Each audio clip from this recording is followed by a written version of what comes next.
Imagine this. You're in the middle of a stressful day. Maybe your boss just criticized your work, or you had an argument with someone close to you. Your heart races, your thoughts spiral, and you feel like your emotions are taking control. But what if it didn't have to be that way? What if, instead of being swept away by your feelings, you could master them, guiding your emotions with clarity and purpose? Today, we're diving into the art and science of emotional mastery, a skill that can transform your relationships, boost your mental health, and empower every aspect of your life. Let's start by understanding what emotions are. Emotions are not just fleeting feelings. They're your brain's way of processing and responding to the world around you. Joy, anger, sadness, fear. Each emotion serves a purpose. For example, fear protects you from danger, while anger can motivate change. The key to mastering your emotions isn't to suppress them, but to understand and harness them.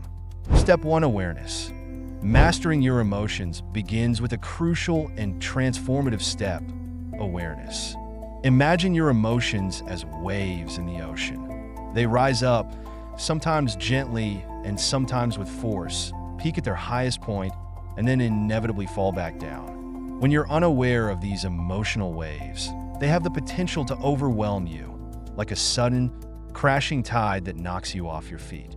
But by cultivating awareness, you develop the ability to observe these waves from the safety of the shore, understanding their rhythm and flow, rather than being swept away.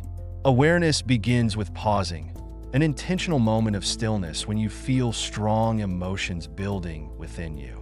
It might be anger bubbling up during an argument, anxiety tightening your chest before a big presentation, or even joy spreading warmth throughout your body after good news.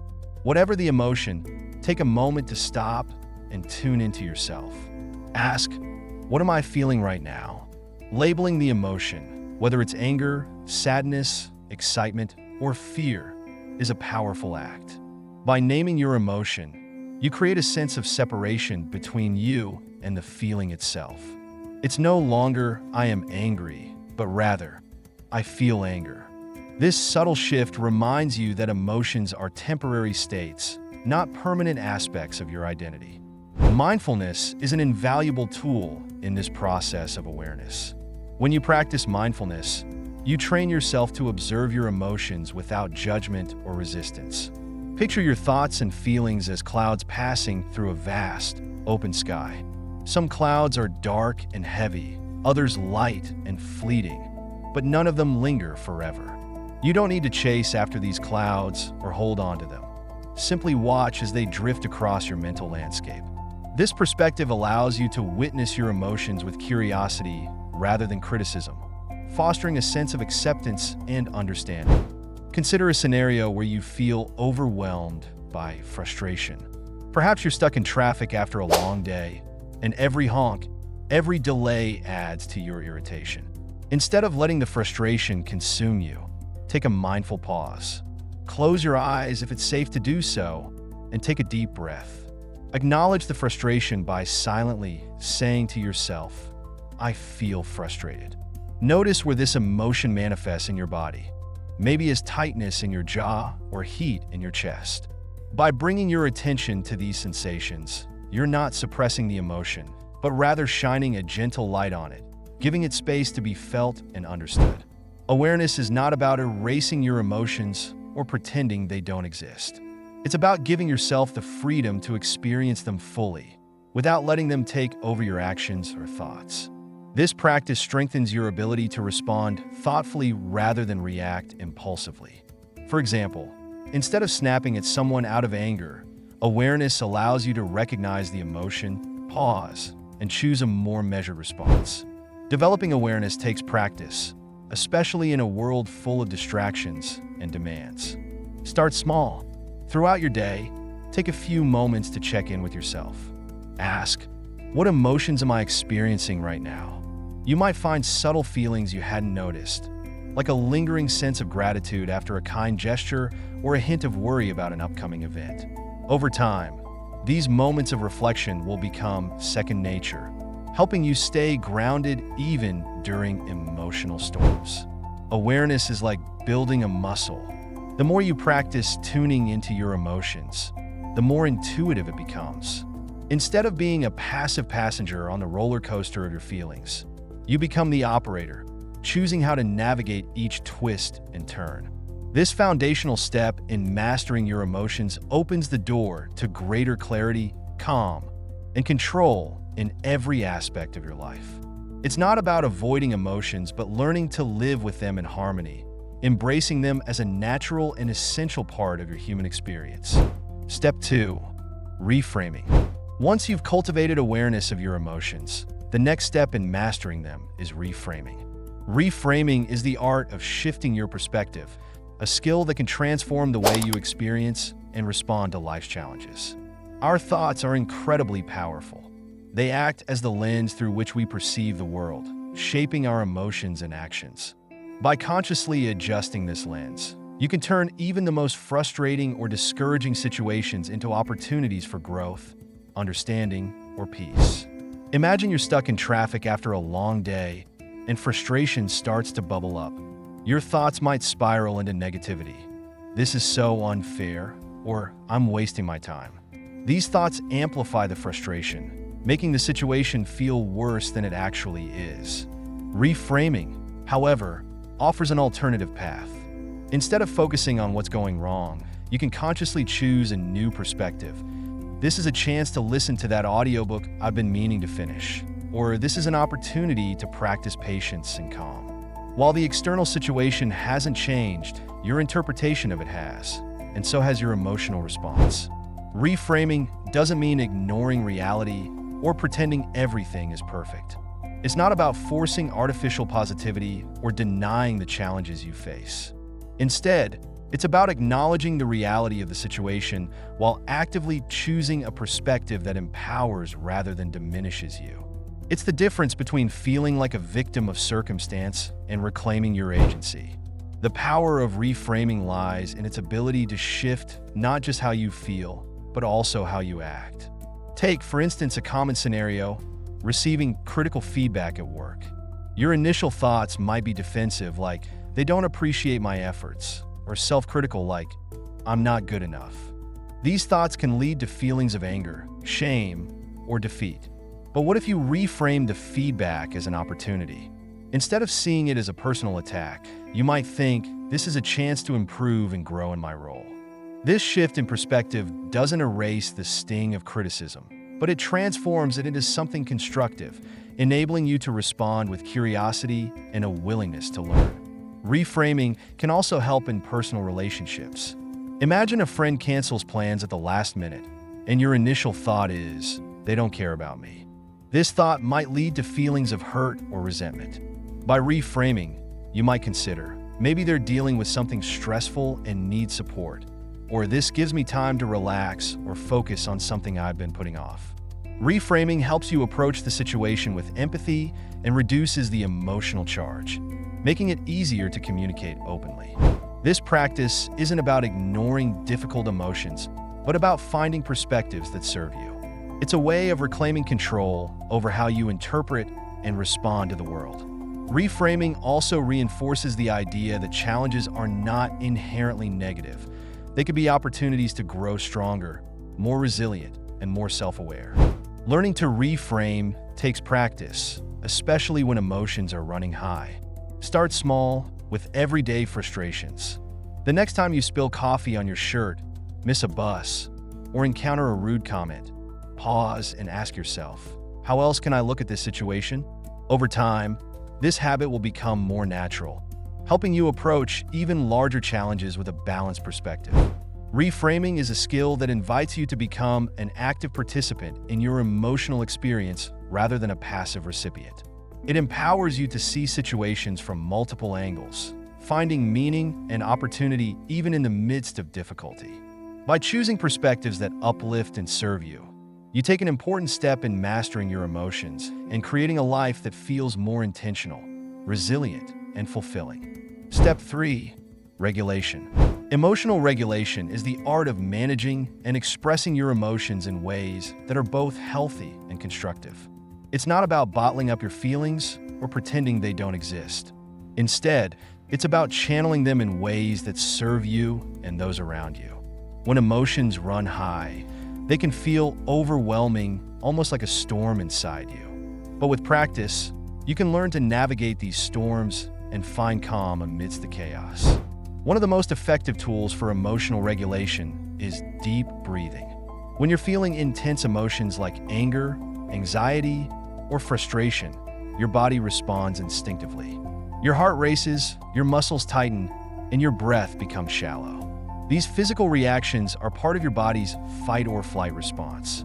Deep breathing helps counteract this by signaling to your nervous system that it's time to relax. Try this. Inhale slowly through your nose for a count of 4. Hold your breath for 4 counts, and then exhale gently through your mouth for 4 counts. Repeat this cycle several times. With each breath, you'll likely notice your body softening and your mind regaining a sense of control. Movement is another powerful way to regulate emotions. Emotions are energy, and when they build up without release, they can feel overwhelming. Physical activity provides a healthy outlet for this energy, helping you process your feelings rather than letting them fester. You don't need to run a marathon or spend hours at the gym. Simple movements like a brisk walk, a few yoga stretches, or even dancing to your favorite song can work wonders. For more intense emotions like anger, activities like punching a pillow or doing a high-energy workout can help release the tension stored in your body. Journaling is another incredibly therapeutic tool for emotional regulation. When your thoughts feel jumbled or overwhelming, putting them on paper can bring clarity. Writing allows you to process your emotions in a safe space, helping you identify patterns, triggers, and underlying causes. You don't need to worry about grammar or structure. This is your personal space to express freely. Start by describing how you feel and why. You might find that simply getting the words out helps lighten the emotional load. Over time, journaling can also provide insights into your emotional habits and help you navigate them more effectively. Sometimes, the most effective way to regulate your emotions is to step away from the situation that's triggering them. Taking a timeout isn't about avoiding the problem. It's about giving yourself the space to cool off and regain perspective. Imagine you're in a heated argument. Instead of letting anger escalate, you can calmly say, "I need a moment to think," and step away. Use this time to breathe, reflect, or engage in a calming activity. When you return to the situation, you'll likely feel more composed and better equipped to handle it constructively. The key to emotional regulation is recognizing that emotions are neither good nor bad. They're simply signals. Anger might indicate a boundary has been crossed. Anxiety could be a sign that something needs your attention. By learning to listen to these signals without being overwhelmed by them, you can use your emotions as guides rather than obstacles. Like any skill, emotional regulation takes practice. Start by integrating 1 or 2 techniques into your daily life. Over time, these tools will become second nature, helping you navigate your emotions with greater ease and confidence. The goal isn't to suppress what you feel, but to harness your emotions in ways that empower you, strengthen your relationships, and bring you closer to the life you want to live. Step 4. Emotional intelligence.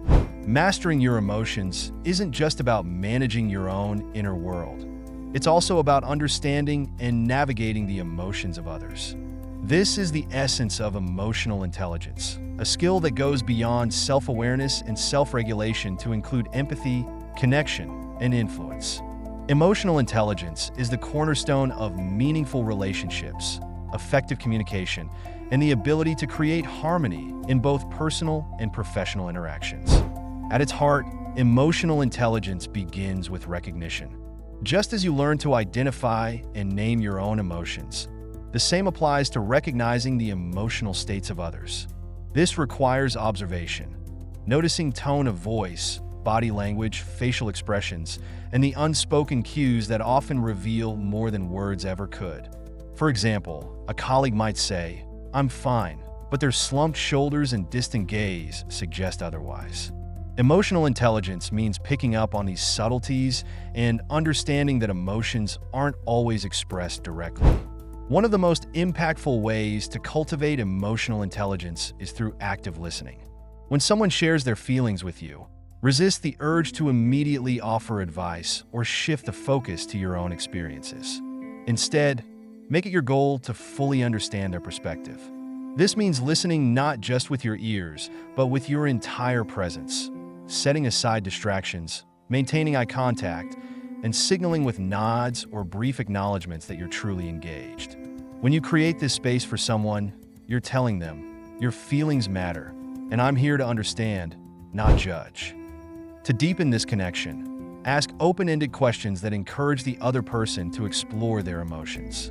Questions like, how did that make you feel? Or what's been the hardest part for you? Invite them to share more openly and authentically.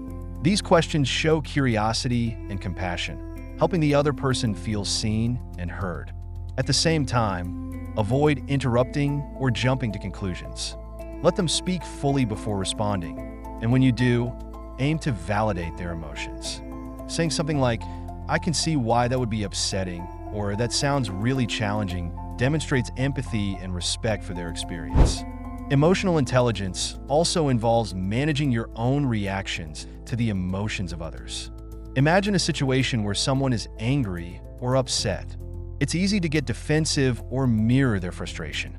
But emotional intelligence allows you to step back, remain calm, and respond with understanding. Instead of reacting impulsively, you might say, I can tell this is really important to you.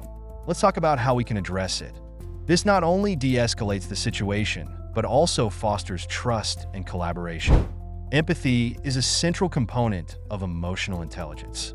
It's the ability to put yourself in someone else's shoes and see the world through their eyes. This doesn't mean you have to agree with them, but it does mean acknowledging their perspective is valid. For example, if a friend is overwhelmed by a problem you find trivial, empathy allows you to focus on their feelings rather than the content of the issue. You might think, I wouldn't feel this way in their situation, but I can understand why it's hard for them. This shift in focus strengthens your bond and helps them feel supported. Beyond one-on-one interactions, emotional intelligence can also create positive ripple effects in larger groups.